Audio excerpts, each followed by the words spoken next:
Hello, hello. ओळखलं का नाही? नाही ओळखलं. कोण बोलते? अहो त्या दिवशी नव्हतं का आलो पाहुणा होऊन तुमच्या घरी पोरगी बघा तुमची. पाहुणं होऊन पोरगी. हा हा हा. बोला की. अहो काय झालं हो पुन्हा तुम्ही काहीच सांगितलं नाही. नाही पोरगी नाही द्यायची. नाही लग्न नाही करायचं पोरीचं. अहो कशामुळे म्हणत होतो तसं, मला व्यसन बी नाही कुठलं. नाही तुम्ही पसंत नाही आम्हाला. लग्न नाही करायचं पोरीचं आमच्या. अहो तुम्हाला नसू द्यावं पसंत, पण तुमच्या पोरीला तरी पसंत असेल ना मी. अहो पोरीलाच आमच्या पसंत नाही. मला पसंत करून काय माझं लग्न करायचंय का? पोरीला बी आमच्या पसंत नाही.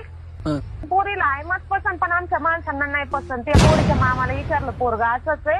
हं. पण आम्ही पण बाहेर वाईट जरा चौकशी केली 4-5 दिवसानं.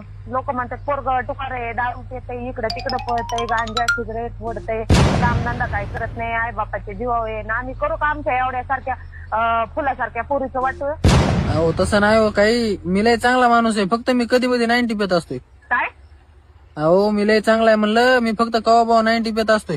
मग 90 प्याला काय, दारू प्याला काय? मग भाड्या फोन कशाला केला तू? 90 पेतो नाही मी एखाद्याचं मुठ की ना तू.